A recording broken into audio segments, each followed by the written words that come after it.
Maestro. Acompáñame en su Biblia en Mateo capítulo 5. Continuamos, es la palabra, con la serie que comenzamos el domingo pasado, que se llama Los Bienaventurados. ¿Qué mensaje nos dio el Señor el domingo pasado en Mateo capítulo 5, versículo 1 al 12? Hoy es el segundo mensaje de esta serie, Mateo capítulo 5, versículo 1 al 3. Y el título de este mensaje es Felices los humildes. ¿Felices quiénes? Los humildes. Dijimos el domingo pasado que nos vamos a sumergir en el gran sermón del monte, el primer sermón de Jesucristo a sus discípulos, el sermón de todos los sermones, el más grande de todos, del más grande predicador, Jesús. Y vamos a leer en el versículo 1 hasta el versículo 3.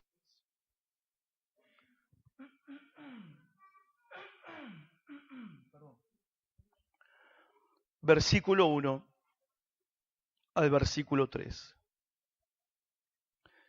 Viendo la multitud, subió al monte y sentándose, vinieron a él sus discípulos. ¿Quiénes vinieron? Sus discípulos. No la multitud, sino sus discípulos. Y abriendo su boca, les enseñaba diciendo: Bienaventurados los pobres en espíritu, porque de ellos es el reino de los cielos. Vamos a seguir la lectura, por favor. Bienaventurados significa felices. Vamos a cambiar la palabra. Felices los que lloran, porque ellos recibirán consolación. Felices los mansos, porque ellos recibirán la tierra por heredad. Felices los que tienen hambre y sed de justicia, porque ellos serán saciados. Felices los misericordiosos, porque ellos alcanzarán misericordia. Felices los de limpio corazón, porque ellos verán a Dios. Felices los pacificadores, porque ellos serán llamados hijos de Dios. Felices los que padecen persecución por causa de la justicia, porque de ellos es el reino de los cielos. Felices sois cuando por mi causa os vituperen y os persigan y digan toda clase de mal contra vosotros mintiendo. Gozaos y alegraos, porque vuestro galardón es grande en los cielos, porque así persiguieron a los profetas que fueron antes de vosotros. Amén. Verso 3. Felices es el texto de esta noche. Felices los pobres en espíritu, porque de ellos es el reino de los cielos. Saben que en este sermón, el sermón del monte, Jesús nos está diciendo a qué vino. Si bien vimos esto muy en profundidad el domingo pasado, pero quiero mencionarlo porque es importante para empezar. Él dice que vino a traer a los hombres felicidad y verdadero significado a la vida. Y Jesús en este sermón está diciendo que la clave de la felicidad, la clave para encontrar verdadero significado y propósito en la vida, es vivir de una manera totalmente distinta a la mayoría de las personas. Él está diciendo que Él trajo una felicidad que el mundo no ofrece, que el mundo no te puede dar, porque el mundo no la puede producir. Y vimos también que esta clase de felicidad es una felicidad que no depende de las circunstancias, no depende de lo que me pasa, no depende de lograr o no lograr, no depende de cosas externas, ni físicas, ni materiales. Y en este sermón, el Señor está haciendo una gran promesa. Una promesa que es bien clara para que todos podamos entender. ¿Y por qué todos lo tenemos que entender? Porque todos estamos en la búsqueda de la felicidad. Todos. A veces nuestra cara revela eso. Y Él está diciendo de manera clara cuál es su promesa. Si ustedes viven de esta manera, van a ser felices. Si ustedes viven así, como yo les estoy diciendo que tienen que vivir, como Dios les manda que vivan, como Dios espera que vivan, entonces van a ser felices. Van a encontrar la verdadera felicidad. Ahora, Él no está hablando solamente de conducta, de que me tengo que portar así, así, así para ser feliz. No, Él no está hablando de conducta solamente, Él está hablando de una actitud. De una actitud interna, de una actitud del corazón. ¿Por qué? Porque Jesús está diciendo que lo que yo soy por dentro es la clave para ser feliz en la vida. O sea, felicidad no tiene que ver con lo que me pasa. La felicidad que da Dios no tiene que ver con las circunstancias buenas o malas. No tiene que ver con eso. Es una felicidad profunda, es una felicidad interna y es una felicidad que es producida o es el resultado de una actitud en la vida, de una actitud interna del corazón en la forma de vivir. Y dijimos también el domingo pasado, y escuche esto, que los únicos que pueden experimentar y disfrutar esta clase de felicidad son aquellos que reconocen que no pueden vivir como Jesús manda en el Sermón del Monte. Una paradoja, ¿no? En el Sermón del Monte se nos dice, vivan así y serán felices. Ahora, ¿quiénes pueden tener esa felicidad? Los que reconocen que no pueden vivir así y vienen corriendo a Cristo en busca de perdón y compasión. O sea, Jesús vio la multitud y ¿a quién llamó para darle este sermón? ¿A quién llamó? ¿A quién llamó? A los discípulos. Porque ¿quiénes son los únicos que pueden experimentar esta clase de felicidad? Los discípulos de Cristo, o en otras palabras, aquellas personas que han nacido de nuevo. Las personas que son verdaderamente convertidas, no es esta felicidad para la multitud, porque es imposible para el hombre natural vivir de esta manera.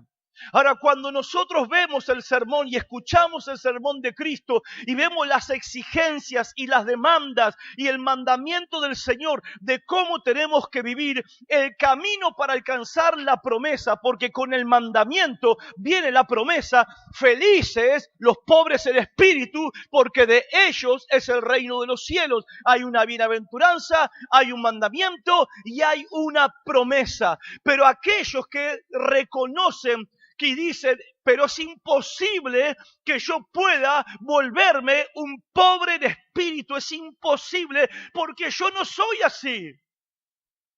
No soy humilde, soy orgulloso, soy soberbio, soy obstinado. Es imposible que pueda vivir así. Entonces, Jesucristo, sálvame. Entonces, son solamente esa clase de personas las que pueden disfrutar de esa clase de felicidad. ¿Cuánto me están entendiendo?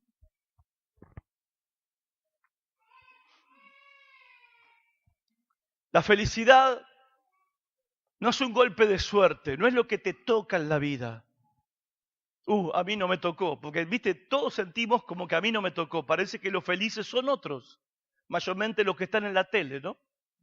Se ven tan felices. Los conocidos, los famosos, los que no tienen necesidades, los ricos, los poderosos, los reconocidos, los pudientes. Esa gente sí que es feliz, bueno, a mí no me tocó, ¿qué va a hacer? No, la felicidad no es un golpe de suerte. La felicidad no es porque nací en una familia acomodada. La felicidad no es porque me tocó esto en la vida. La felicidad es el resultado de vivir una vida distinta. Ahora, en el Sermón del Monte nos dice algo, que si nosotros vivimos así, te aseguro que vamos a ser distintos. No solo distintos, vamos a ser raros para la mayoría de la gente. Raros, diferentes, distintos. Ahora, seamos honestos con nosotros mismos y dígame si la iglesia, los creyentes, nosotros, no hemos perdido un poco eso.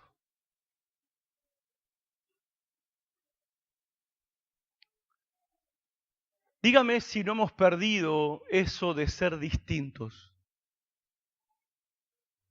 de ser diferentes a los demás.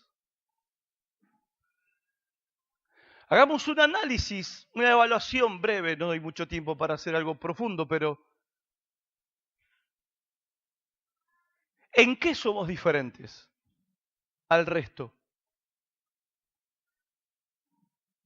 ¿En qué somos distintos a la mayoría del mundo? ¿En qué? ¿En qué pensamos diferente y en qué practicamos y vivimos la vida diferente? ¿En el sexo somos diferentes? Hay tanta fornicación en la iglesia como afuera de la iglesia. ¿En el matrimonio somos diferentes? No. Hasta los cristianos también se divorcian hoy en día, igual que afuera. ¿Sí o no? En la ropa somos diferentes, en la moda de vestir somos diferentes. No podés distinguir por la forma de vestir entre un creyente y un no creyente.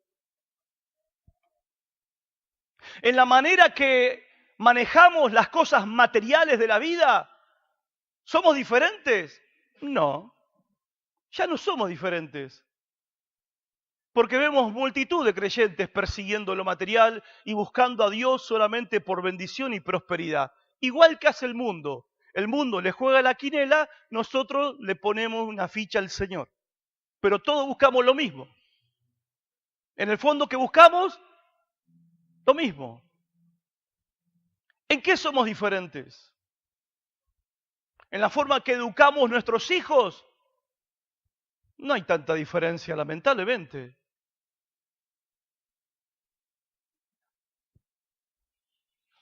En la forma en que somos en el lugar de trabajo. En el lugar de trabajo, ¿se puede distinguir quién es creyente y quién no es creyente? Sí, pastor, porque al mediodía yo le doy gracias a Dios por la comida. ¿Esa es la única diferencia?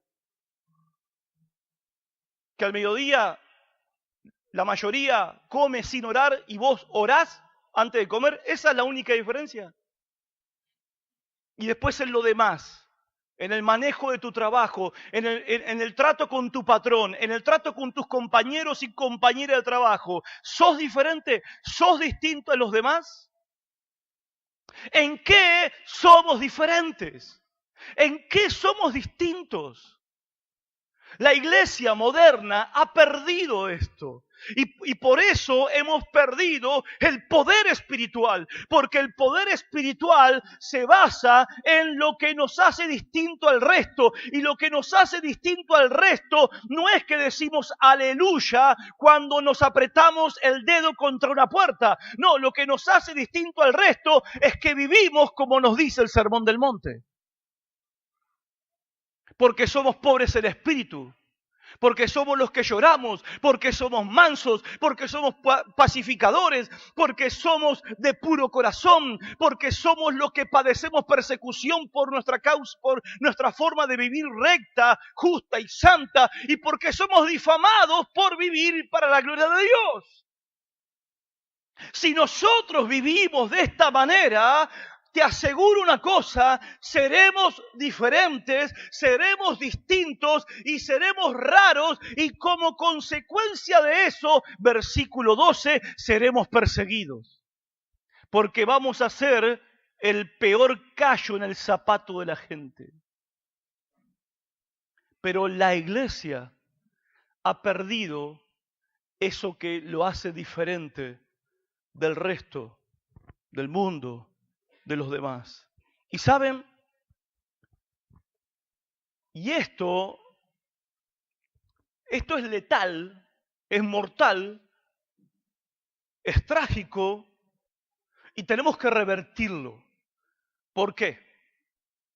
No solamente porque, bueno, voy a cambiar y voy a vivir así como el Señor me manda porque busco la felicidad. No solamente por eso, que está bien, porque Él prometió felicidad y significado en la vida, pero también lo tenemos que hacer por la generación que viene atrás de nosotros. Lo tenemos que hacer por nuestros hijos y lo tenemos que hacer por nuestras hijas y por nuestros nietos lo tenemos que hacer. Porque ustedes creen que nuestros hijos no se dan cuenta qué es lo que nosotros perseguimos en la vida. ¿Piensan que nuestros hijos no se dan cuenta sin que nosotros se lo digamos qué es aquello que nos importa más en la vida? ¿Cuáles son nuestras prioridades en la vida? No hace falta que yo le dé un sermón a mis hijas para decirles lo que yo persigo en la vida. Ellas me ven vivir y con la forma en que me ven vivir ya sacan la conclusión lo que persigo en la vida. Y si no estamos viviendo como el Señor nos manda en el Sermón del Monte, se va a evidenciar en que no somos padres diferentes al resto de los padres, que no somos esposos y esposas diferentes al resto de esposos y esposas. Entonces nuestros hijos que conviven con otros chicos de su edad, en la escuela secundaria, en la universidad, en el barrio con sus amigos, y de repente escuchan las historias de lo que le pasa a ellos con sus padres en su casa, y ellos dicen, en mi casa pasa lo mismo, pero más vale que no voy a decir nada, porque nosotros vamos a la iglesia. Pero ellos es que escuchan lo que le pasa a sus amigos y después ven que lo que le pasa a sus amigos también pasa en casa, en el matrimonio de papá y mamá, pasa lo mismo. Entonces la pregunta que ellos se hacen, los que los jóvenes y adolescentes se hacen, la pregunta es esta: ¿qué es lo diferente del evangelio? ¿Qué es lo distinto de ser evangélico? ¿Qué es lo distinto de ser cristiano? O sea, es lo mismo. Allá vuelan los platos y acá también. O sea, ¿cuál es la diferencia? Allá hay gritos y acá también. Allá hay insultos y acá también. Allá hay un padre que nos hace cargo de su familia y acá también. Allá hay una madre que se pone los pantalones, o sea, que quiere manejar toda la casa y en mi casa también. Entonces, cuando perdemos de vista el hecho de que ya no somos diferentes, significa que que nos hemos olvidado del primer sermón de Cristo cuando Él nos dijo: ustedes quieren ser felices, ese es el resultado de una manera de vivir, y esa manera de vivir es diferente, es distintiva, es rara para la mayoría, pero es el camino para la felicidad. Y gente, es el desafío que tenemos en este tiempo. Dijimos el domingo pasado también, cuando hablamos acerca de este sermón, es un sermón misionero. ¿Saben por qué? Porque hacer obra misionera, ir a predicar ir a las misiones, no es solamente ir y predicar, ir a enseñar, ir a entregar un folleto. No vamos solo a predicar, vamos a mostrar un estilo de vida diferente, porque si no, el mensaje no tiene ninguna clase de poder. ¿Cuánto me están entendiendo? La iglesia hoy sigue las modas del mundo, seguimos las tendencias del mundo, imitamos al mundo, copiamos al mundo, perdimos eso de ser distinto y Dios quiere que vivas diferente. Dios quiere que seamos diferentes y dice el Señor: viví diferente y serás feliz.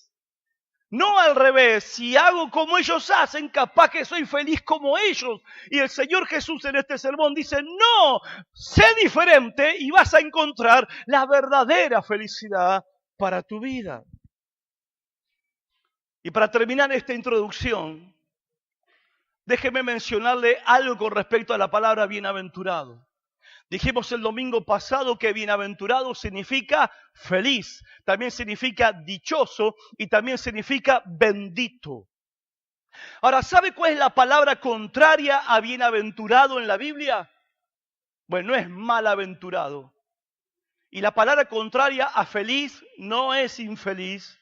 La palabra contraria en la Biblia a bienaventurado, la palabra contraria a feliz es ¡ay! ¡Ay! Porque bienaventurado significa bendito y ay significa maldito. Y escuche, el Sermón del Monte, Jesús está diciendo: vive de esta manera y serás bendito. Viví en contra del Sermón del Monte y serás ¿qué? Maldito. Viví como Dios te manda y serás bendito. Viví en contra de lo que Dios te manda y serás maldito. Que fue lo que Jesucristo le dijo a los fariseos hipócritas que con sus tradiciones y costumbres iban en contra de la palabra de Dios. Le dijo: ¡ay de vosotros! ¡Ay de vosotros, escribas y fariseos hipócritas! Y nosotros nos encontramos una vez más en el cruce de caminos donde tenemos que tomar una decisión. Como le dijo Moisés al pueblo de Israel: hoy pongo delante de ustedes el bien y el mal, la bendición y la maldición, la vida y la muerte. Escojan la vida. Escojan la bendición. Jesucristo lo dijo en otras palabras: hay dos caminos, uno amplio donde va la mayoría y hay uno angosto donde son pocos los que transitan por él, pero ese camino angosto lleva a una puerta que es muy estrecha, que es muy bajita también, y esa puerta es la puerta de la gloria de los cielos. Escojan y elijan por qué camino quieren vivir. Ahora vamos a hacerle 5 preguntas al texto. En versículo 3 dice: felices los pobres en espíritu, porque de ellos es el reino de los cielos. Ahora la pregunta es: ¿por qué Jesús empieza por acá? La primera pregunta: ¿por qué Jesús empieza por ser pobre en espíritu? Porque esta es la marca de un verdadero cristiano. La marca de un verdadero cristiano es que es pobre en espíritu. Eso es un cristiano. Es imposible que un inconverso, un incrédulo, sea pobre en espíritu. Y aparte, Jesús empieza por acá porque es lo primero que tenés que tener para poder entrar al reino de Dios. Nadie jamás entró al reino de Dios con un espíritu orgulloso. Nadie. Y por eso el Señor empieza por acá. Pobreza de espíritu es la única manera de entrar al cielo. Es la única manera de entrar por la puerta del reino del Señor Jesucristo. Ahora, como dije recién, esta puerta no solamente es estrecha. ¿Saben qué descubrí esta semana? Que esta puerta es bien bajita. Bien bajita. No solo es estrecha, que entras solo, porque la salvación es personal, no puedes entrar con tu familia, sino que es una puerta bajita, que para poder entrar hay que agacharse.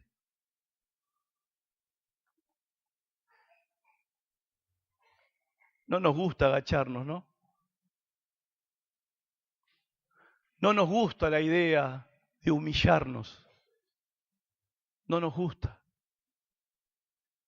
Eso significa que la puerta es bajita, porque solamente entran al reino los que se humillan. ¿Quiénes entran? Los que se humillan. Hay que agacharse. Hay que agachar la cabeza. Es cuando uno se da cuenta de lo indigno que es cuando te convertís en digno de la salvación. Para ser digno de esta salvación, hay que descubrir que uno es indigno de esta salvación. Y esto, hermanos, es tan extraño para el mundo. No es el pensamiento de la mayoría. Esto es diferente, es revolucionario. ¿Saben? Los libros que más se venden son los libros que te dicen cómo ser alguien en la vida. Cómo lograr algo importante en la vida. Nadie jamás escribió un libro que tenga como título Cómo ser un don nadie. ¿Quién compraría ese libro? Ahora, no solamente para el mundo es extraño esta forma de pensar, humillarse, agachar la cabeza, arrastrarme. Ahora, no solo ese pensamiento es extraño para el mundo, esa actitud es una actitud que el mundo rechaza. Pero ha llegado a ser también algo que la misma iglesia rechaza. Que el mismo cristianismo moderno de hoy en día también rechaza. Pero ¿saben? Si no somos pobres en espíritu, no podemos recibir la gracia de Dios. No hay manera de recibir gracia de Dios. No hay manera ni siquiera de poder convertirse si no me convierto en un pobre en espíritu. Jesús está diciendo en este sermón, empiecen por acá. ¿Quieren saber cuál es la primera actitud que tienen que tener en su vida? Sean pobres en espíritu, vuélvanse pobres en espíritu. Empiecen por acá. ¿Por qué? Porque la felicidad es para los humildes. Es para los humildes. Obvio que no está hablando, escúchenme, y ahora se va a aclarar a medida que avancemos en este mensaje, no está hablando de humildad económica, no está hablando de pobreza económica, no está hablando de que felices los pobres que no tienen para comer, no está hablando de esa clase de pobreza material, está hablando de la pobreza espiritual. Está hablando de la clase de humildad interna, no de que decimos, mira, esa persona es muy humilde, por la forma en que se viste, decimos es muy humilde. No, Jesús no está hablando de una humildad, una pobreza externa, física, material, está hablando de algo espiritual, de algo interno. Y hasta que nosotros no seamos pobres en espíritu, gente, nunca, jamás nosotros llegaremos a valorar verdaderamente a Cristo. ¿Por qué las personas no valoran a Cristo siendo que no hay nada más valioso en el universo que Cristo? ¿Por qué no se lo valora a Cristo? Y la respuesta es sencilla, no se lo valora a Cristo porque nosotros nos valoramos demasiado a nosotros mismos. Y hasta que nosotros no podamos verlo a Él, nos vamos a seguir mirando a nosotros mismos. O como lo puedo decir de otra manera, mientras yo me siga mirando a mí mismo, es imposible que pueda ver a Cristo. Hasta que nosotros no veamos nuestra desesperada condenación, que es real, nunca vamos a ver cuánto lo necesitamos a Él. Hasta que nosotros no entendamos lo perdido que estamos, nunca vamos a entender lo maravilloso del amor de Cristo. ¿Por qué es maravilloso el amor de Cristo? Porque estaba perdido y Él me salvó. Como dijo el Señor, al que mucho se le perdona, mucho ama. Al que poco se le perdona, poco ama. Cuando nosotros vemos nuestra pobreza, cuando llegamos a ver realmente nuestra pobreza espiritual, es ahí cuando realmente podemos entender la gloria de su riqueza. Por eso tenemos que volvernos pobres en espíritu. En Apocalipsis capítulo 3 habla de una iglesia, la iglesia de la Odisea. ¿Saben qué decía la gente de esa iglesia? La gente decía esto, la gente de esa iglesia decía esto: soy rico y no tengo necesidad de nada. ¿Y qué le contestó Jesús a esa iglesia? Le dijo: ustedes no saben que son pobres, ciegos y desnudos. Ustedes creen que son ricos, pero no lo son. Ahora, ¿qué tragedia debe ser creerse algo que no es verdad, que no es real? ¡Qué tragedia! Ellos decían: no tenemos necesidad de nada, estamos súper bendecidos, somos ricos, estamos bien. No, dice el Señor, ustedes no se dan cuenta. Son tan necios que no pueden ver la verdad de su propia condición. Como aquella mujer ciega que decía: yo no soy ciega, el mundo es oscuro. Bueno, así también hoy en día hay muchos necios que dicen que no son ciegos, dicen que el mundo está oscuro. Hay muchos que dicen: yo no necesito a Dios, y están perdidos. Yo estoy bien, no necesito ir a la iglesia, no necesito escuchar a un predicador, yo estoy bien, y no se dan cuenta, no saben, no ven, están ciegos a su propia condición, que están totalmente perdidos, son necios. Ahora, gente, acá es donde se empieza para ser salvo. Acá es donde se empieza para entrar al reino de los cielos. Acá es donde se empieza en una actitud donde no hay lugar para el orgullo. Si somos honestos con nosotros mismos, nosotros deberíamos decir: Señor, ten compasión de mí porque soy un pecador. Y escuche, los 10 mandamientos que Moisés, de parte de Dios, le dio al pueblo judío, se convirtió en la ley para el pueblo. Y dice la Biblia que la ley se convirtió en algo que lo único que hizo fue revelar el pecado. Porque dijo Pablo: yo no conocí el pecado hasta que la ley me dijo: no mentirás. Ahí me di cuenta que soy un pecador, porque la ley me dice: no mentirás. Bueno, lo que la ley fue para el pueblo de Israel, el Sermón del Monte es para nosotros, la iglesia. El Sermón del Monte, cuando vos lo lees, la única conclusión que te queda es: soy un pecador. O sea, no puedo vivir así. Es imposible para mí humanamente vivir de esta manera, y es ahí donde uno empieza. ¿Dónde empieza el primer paso a la salvación? ¿Dónde es el primer paso para entrar al reino de los cielos? El primer paso es reconocer que es imposible para nosotros vivir como Dios manda. Por eso necesito perdón y un Salvador. Benditos cuando llegamos a ese momento.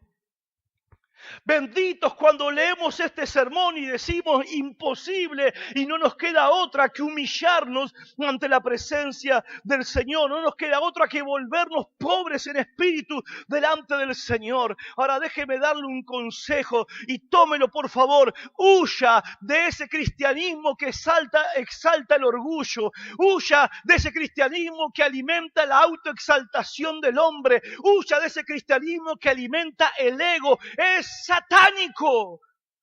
Porque no puede salvar un cristianismo, entre comillas, un evangelio, entre comillas, que lo único que hace es alimentar el ego, el orgullo y las ambiciones y los deseos de las personas, que en vez de llevarlo a humillarse ante el Señor, lo lleva a sentirse grandes delante del Señor. Si nosotros nos sentimos grandes delante del Señor, estamos perdidos, estamos fuera del reino de los cielos. Estamos condenados. El primer paso es humillarse ante el Señor. Amén.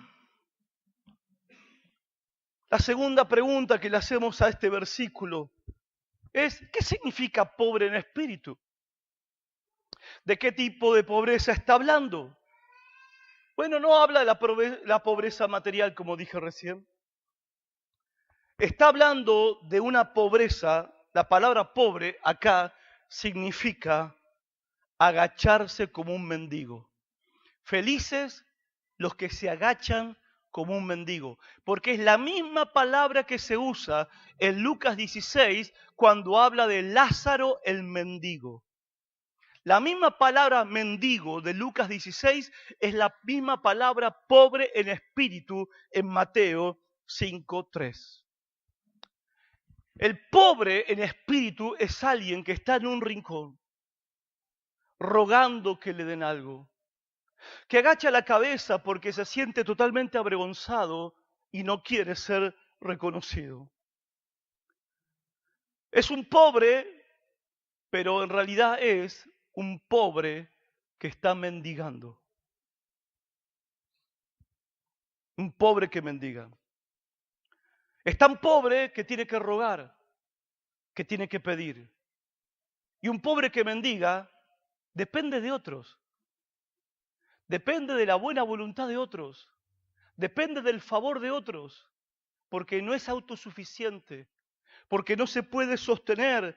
No es independiente, es dependiente. Y Jesús dice que la persona que es así será feliz. Digo, parece broma, ¿no?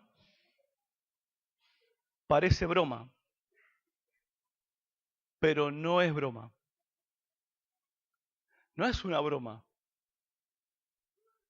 Es el mejor diagnóstico que podemos tener de un ser humano. Esto es un ser humano. ¿Qué es el hombre? El hombre es un pobre mendigo. El hombre es totalmente incapaz. No tiene nada para ofrecer.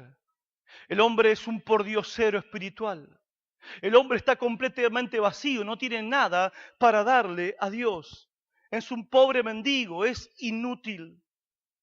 ¿Puede el hombre hacer algo para ganar su salvación? ¿Puede? No, no puede. Es un pobre mendigo. Es absolutamente incapaz de nada. Es totalmente dependiente de que Dios le tenga misericordia. Tiene que agacharse. Tiene que suplicar, tiene que rogar, tiene que humillarse. Y Jesús dice, felices ellos. Felices los desposeídos, felices los mendigos que se agachan. Y esta, hermanos, qué gran noticia que es. Qué gran noticia que es. Porque el mundo nos dice otra cosa. Felices los ricos, felices los poderosos, felices los pudientes, felices los reconocidos, felices los que no tienen pesares en la vida, felices los que no pasan luchas ni tribulaciones, felices los independientes y los autosuficientes.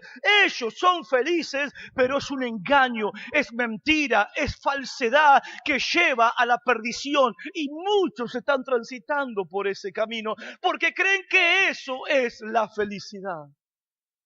y están ciegos y no se dan cuenta que están siendo llevados a la perdición. Ahora, ¿qué quiere decir la palabra espíritu? Pobre en espíritu. La palabra espíritu significa la vida interior del hombre. A ver, no está hablando de humillarse, de alguien que se humilla externamente, físicamente. No es cuestión de que me tiro al piso y me humillo. No, no. Habla de una humillación interior. Una humillación interna. Dice el Isaías 66:2.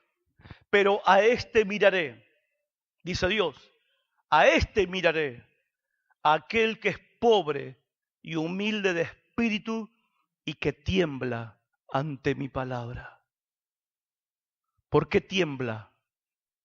No tiembla por fuera, tiembla por dentro, porque cuando escucha la palabra le dice que está perdido y que necesita un Salvador, y entonces clama por misericordia. El Salmo 34:18 dice: el Señor está cerca de los que son de corazón quebrantado y salva a los que son de espíritu contrito. Un pobre en espíritu es uno que no se siente autosuficiente, sino que siente que no puede, siente que es incapaz. Está en quiebra espiritual, está espiritualmente quebrado, presentó quiebra espiritual. Es la actitud del publicano en Lucas 18, 9, 14.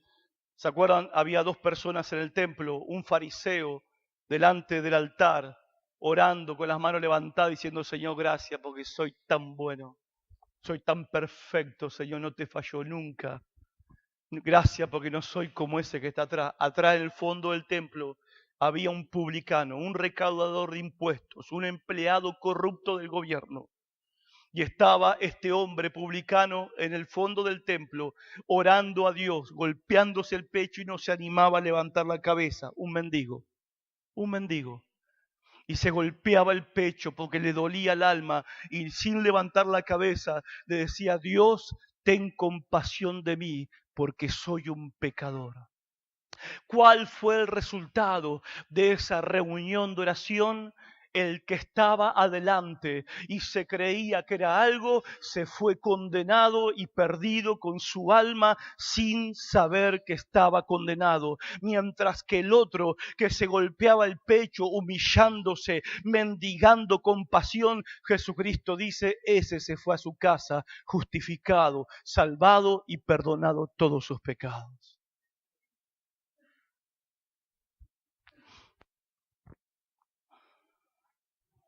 Bienaventurados, felices los mendigos. Felices los pordioseros espirituales.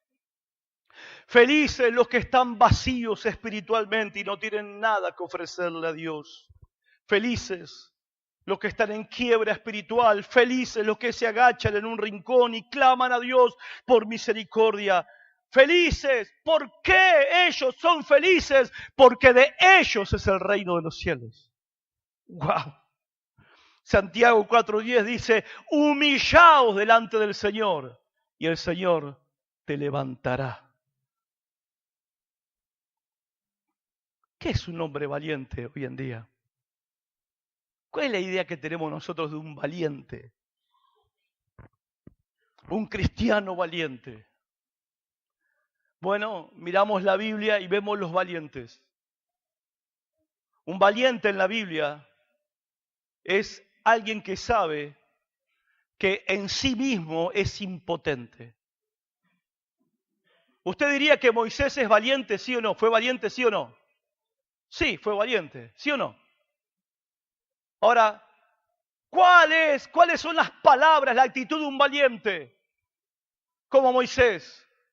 Dios le dijo a Moisés: andá a sacar al pueblo de Egipto. ¿Quién, yo?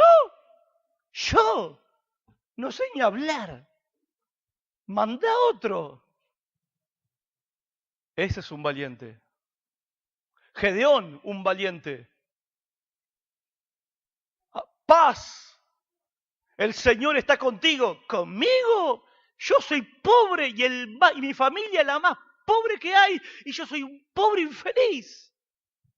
El Señor está contigo y vas a librar al pueblo de Israel de la mano de los madianitas. Sos un valiente porque reconociste que sos un incapaz. Pablo, un valiente.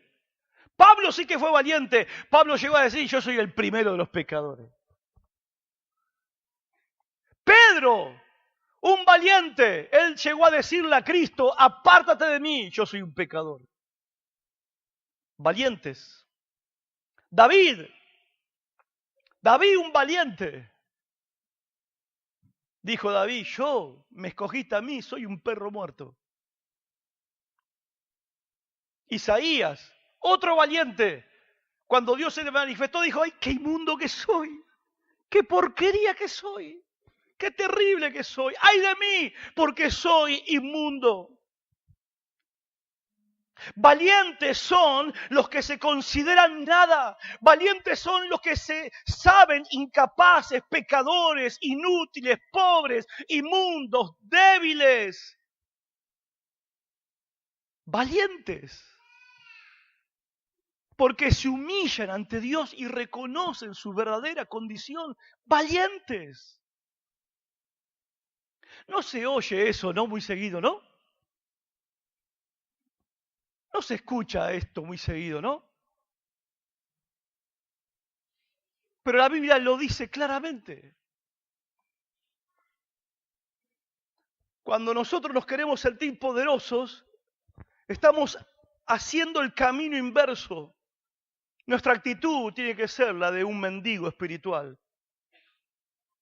Ausencia de orgullo, ausencia de independencia, ausencia de autonomía. Y así tiene que ser. ¿Por qué? Porque así tenemos que vivir. Porque si vivimos así, no solamente seremos salvos, también seremos felices. Felices los humildes. Felices los pobres en espíritu. ¿Y cuál es el resultado de vivir así? Según el texto, ¿cuál es el resultado? Dice el Señor Jesucristo, de ellos, y solo de ellos. Lo remarca, Cristo lo remarca. Cuando dice de ellos, está diciendo, y solo de ellos es el reino de los cielos. Wow, no es de todos, es de ellos. ¿De quién? De los humildes en espíritu, de los mendigos espirituales. De ellos es el reino de los cielos. De ellos. Yo no sé usted, yo vine a Cristo, me encontró a Cristo a mí, quebrado espiritualmente, arruinado. Cuando Cristo vino a mi vida no tenía nada para ofrecer, no tenía nada para dar. La única cosa que tenía para ofrecer eran mis pecados y mis ruegos. Nada tenía y nada tengo. Y me convertí quebrado, totalmente humillado, totalmente roto como un mendigo, tuve que llorarle al Señor para que tuviera misericordia de mí. Y tuvo misericordia de mí. Y me levantó de la muerte. Pero no es solamente ahí. Después tenés que seguir así. Después tenés que caminar así. Y saben, le recontra agradezco a Dios por un diácono que había en mi iglesia, Carlitos. Había un diácono en mi iglesia que me había agarrado de discípulo. Yo decía, no tenés otro para agarrar. Porque siempre me decía el diácono, yo ya iba a la iglesia, cantaba lindo, levantaba las manos, lloraba. Ya había dejado las drogas, había dejado la junta que tenía. Hasta me había cortado el pelo largo que tenía. Hasta un día me parecí de traje en la iglesia. Ya parecía cristiano de verdad. Y venía el diácono y me decía, tenés que limpiar tu corazón. Tenés que limpiar tu corazón. Hay pasión carnal en tu corazón. Hay orgullo en tu corazón. Hay soberbia en tu corazón. Hay envidia en tu corazón. Iba al culto y decía, Señor, líbrame del diablo y del diácono. Porque el tipo me miraba a la cara y me sacaba la ficha. me incomodaba, me hacía sentir mal, me arruinaba los cultos. Entonces yo me tenía que ir temprano a la reunión, 1 hora antes, y agacharme y orar abajo de los bancos, atrás de las cortinas escondidos. ¿Saben las hermanas que hacían la limpieza, los julepes que se pegaron? Porque escuchaban ¡ah! Abajo de los bancos, llorando abajo de los bancos. Después nos fuimos, me acuerdo, a un templo más grande y con alfombra, le mojé toda la alfombra. Se la moqué toda la alfombra al pastor, llorando. Porque me decía el hermano, tenés que limpiar tu corazón, tenés que limpiar tu corazón, tenés que limpiar tu corazón. Después me convertí en diácono, por la gracia de Dios. Y me decía, tenés que limpiar tu corazón.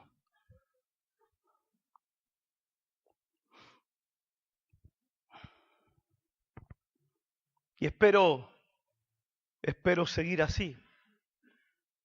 Pero la buena noticia es que estoy adentro del reino. Esa es la buena noticia.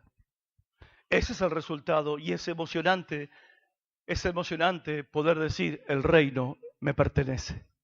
El reino es mío. Mi felicidad es ahora, porque ahora soy sacerdote real. Ahora soy siervo de Cristo. Ahora soy linaje escogido. Ahora soy más que vencedor por medio de Cristo. Y el Salmo 84:11 dice, gracia y gloria dará el Señor. Gracia ahora nos dio y la gloria nos espera después.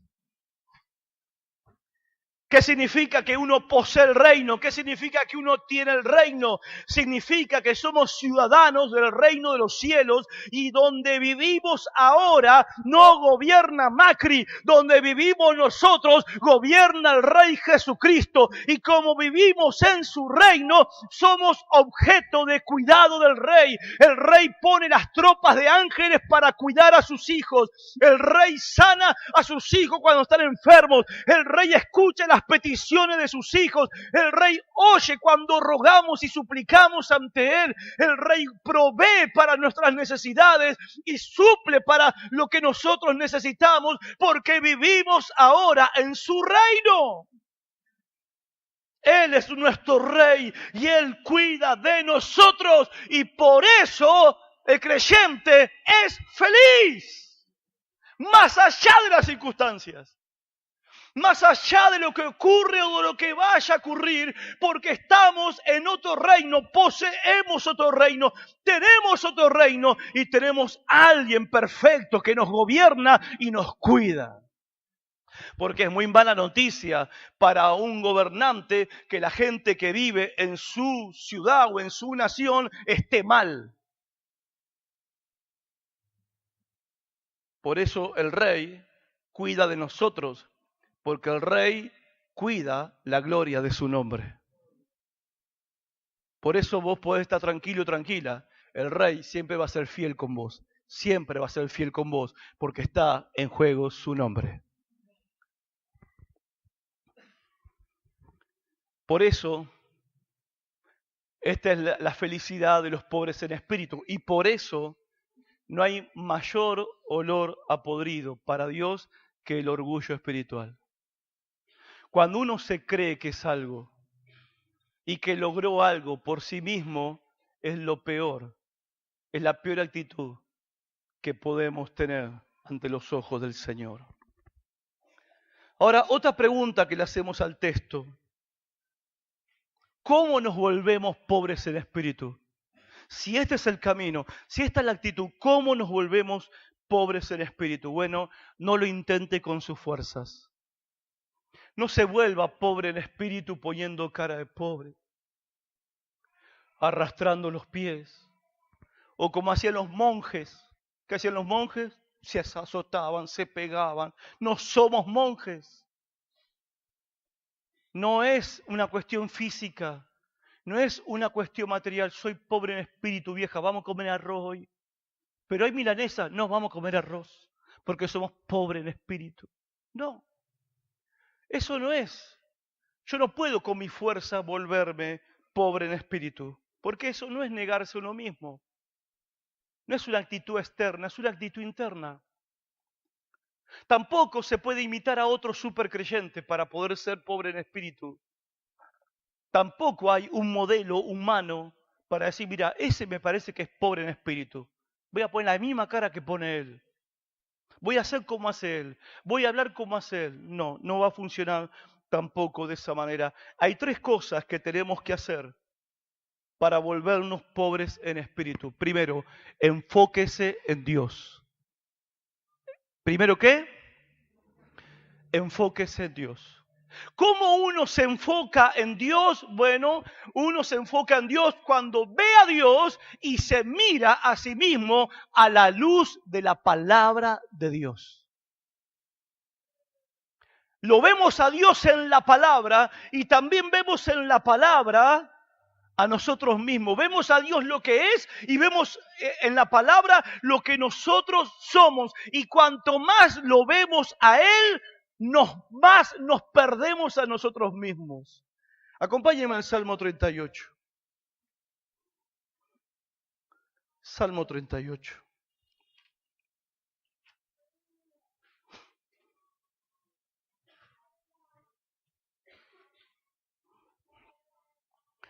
Le voy a contar lo que me pasó.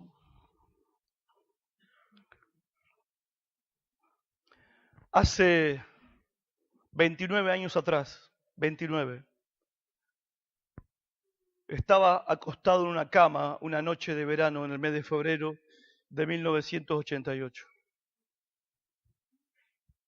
Tirado en la cama porque ya no podía salir a la calle para drogarme. Escupía sangre, enfermo, con fiebre, solo en la casa de mis padres, mi hermano preso en la cárcel de Olmos, mis padres viviendo en Capital Federal, yo en La Matanza, solo. Y no quería quedarme solo a la noche, entonces siempre trataba de traer un amigo que se quedara en casa conmigo a dormir, pero no tenía muchos amigos que no se drogaran, porque si llamaba a los amigos que se drogaban, venían, se drogaban, yo me drogaba y me pasaba, terminaba en la clínica por sobredosis y yo ya sentía la muerte venir. Invité a un amigo que no se drogaba, pero que chupaba que daba calambre. Y tenía una botella de whisky en casa. Tampoco él iba a venir por amor a la patria. Tengo una botella, ¿me acompañas esta noche? Sí, cómo no. Así que mientras estábamos los dos mirando la tele, empezó a caer la noche y mientras él le daba el whisky duro y parejo, yo empecé a sentirme mal, empecé a transpirar y empecé a toser. El corazón se me empezó a agitar y me descomponía y me desesperaba, porque cada noche me sentía morir. Pesaba 60 kilos, estaba más blanco que San la muerte. Y en mi desesperación, tan mal estaba que el otro borracho se dio cuenta que estaba mal. Y me dice el borracho, lee el Salmo 38.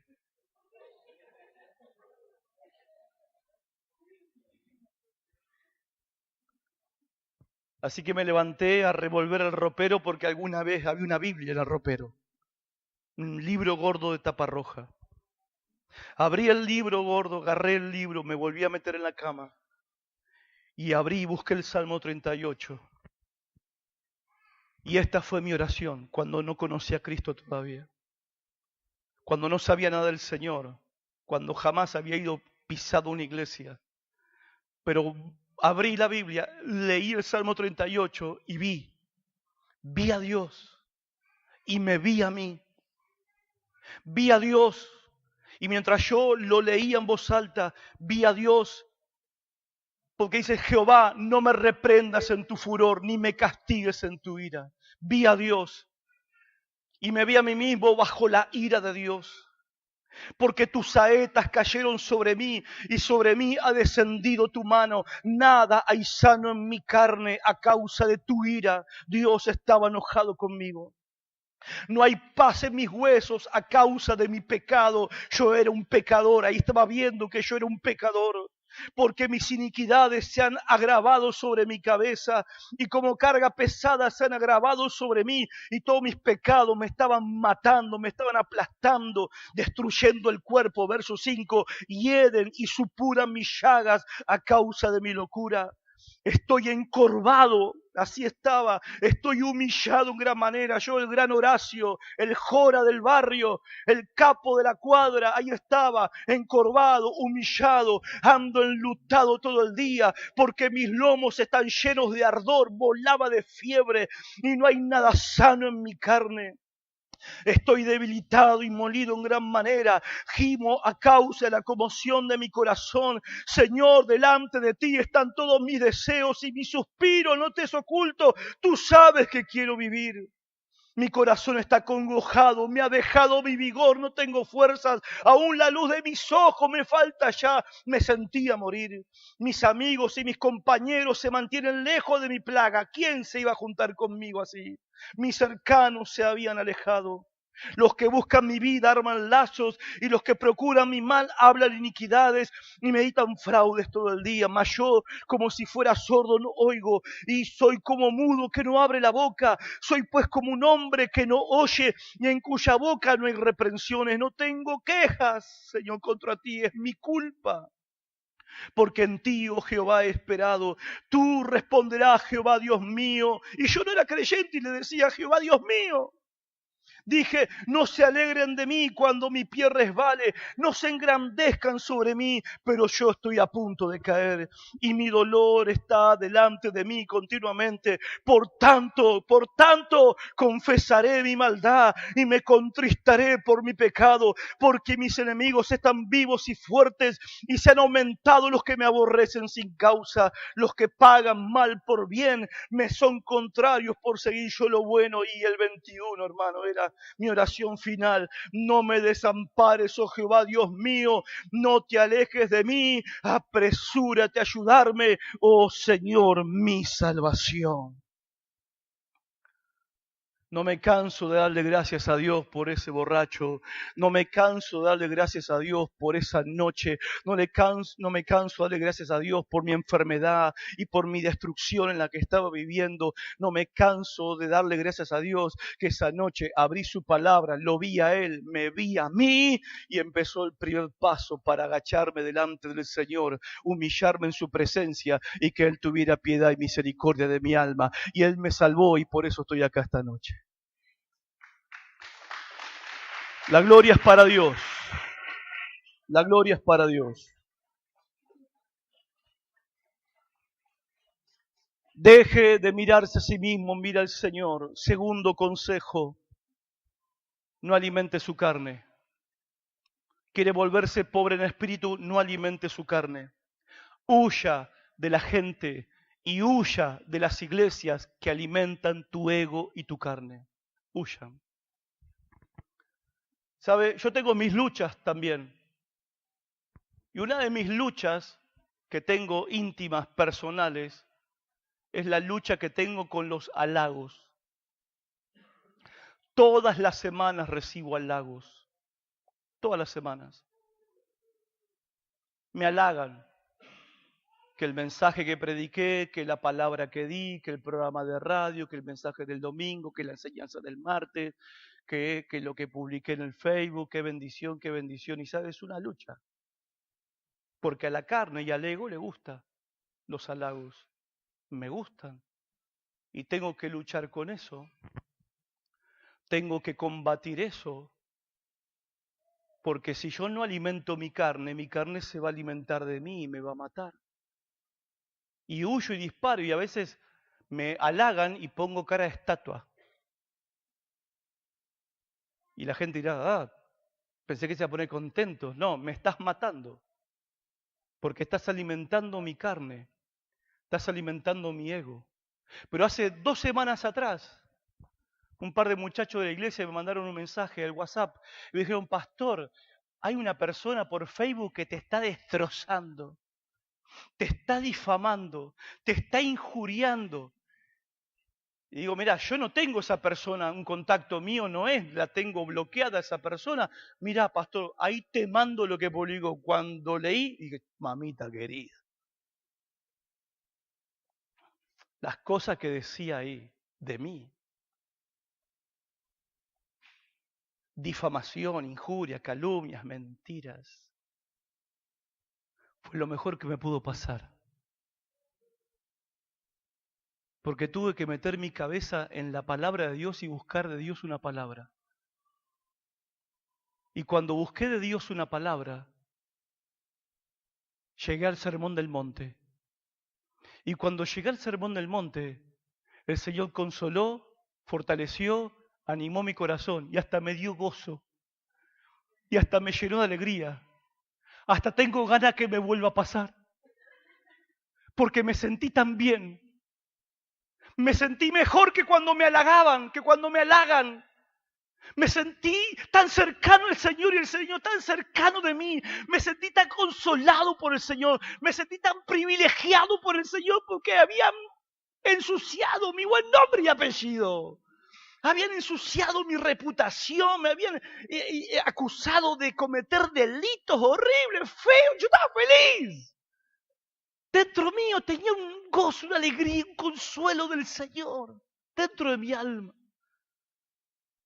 Y ahí te das cuenta que si nosotros alimentamos nuestra carne, jamás seremos pobres en espíritu. No alimentes tu carne, no alimentes tu ego. Huí de la gente que te palmea, huí de la gente que te dice cosas lindas al oído, huí de los predicadores que te dicen lo que vos querés escuchar, porque están alimentando tu carne, te quieren matar. Porque la única manera de volverse un pobre en espíritu es matar la carne.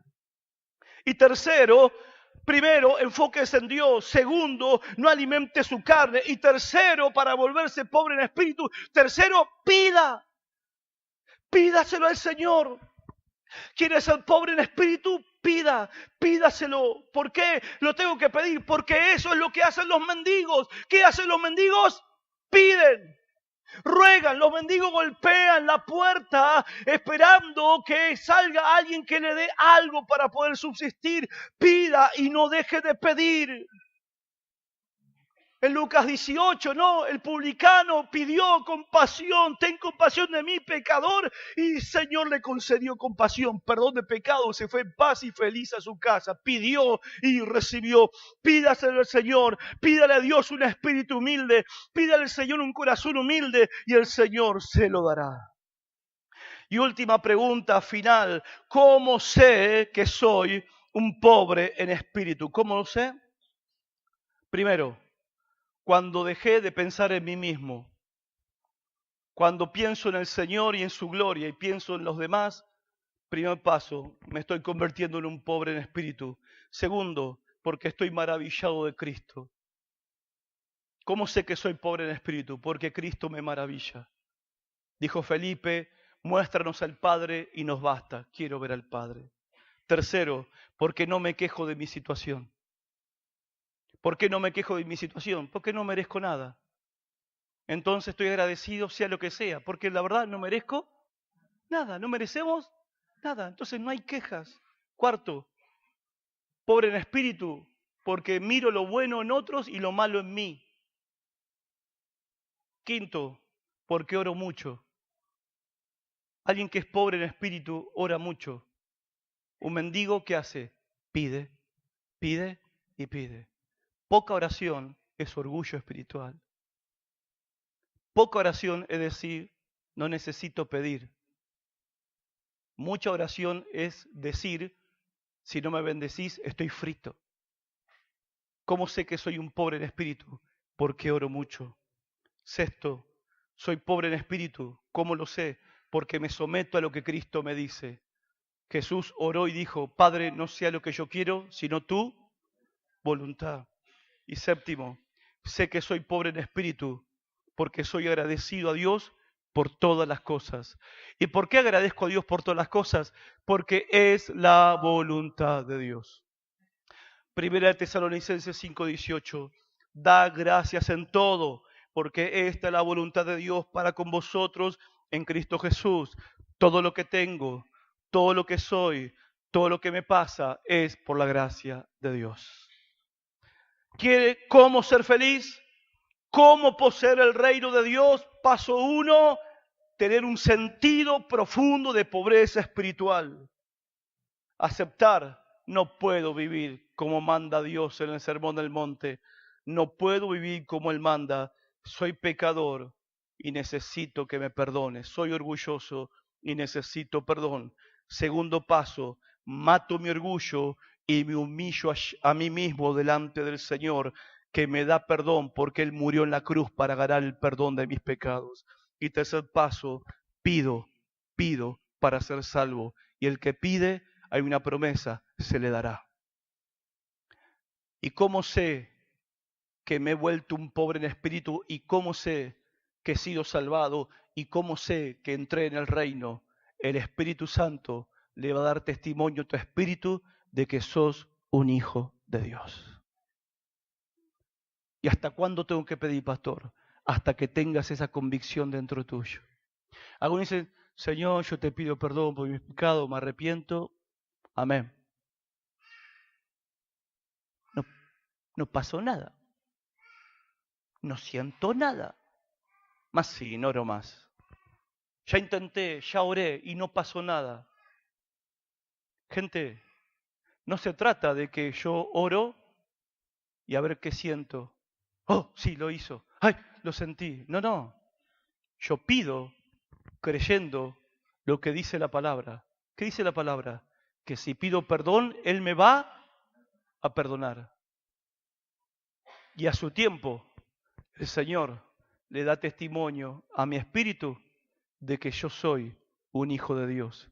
Él me dice a mí acá adentro que lo soy. Nadie me lo puede decir. Pero ese es el resultado de pedir, pedir y pedir. ¿Hasta cuándo tengo que pedir? Y mire, si yo estaría en el lugar de alguno esta noche que todavía no es salvo, que todavía no entró al reino, que todavía no nació de nuevo, yo pediría hasta que Dios cambie mi corazón, me vuelva humilde, pobre en espíritu y me salve. Yo pediría hasta que Él lo haga. Porque no quiero perder mi alma. Quiero ser de Cristo. Pero soy orgulloso y soy pecador y no puedo cambiarme a mí mismo, pero por eso le pido que Él haga el milagro en mi corazón, porque yo no puedo y yo no puedo.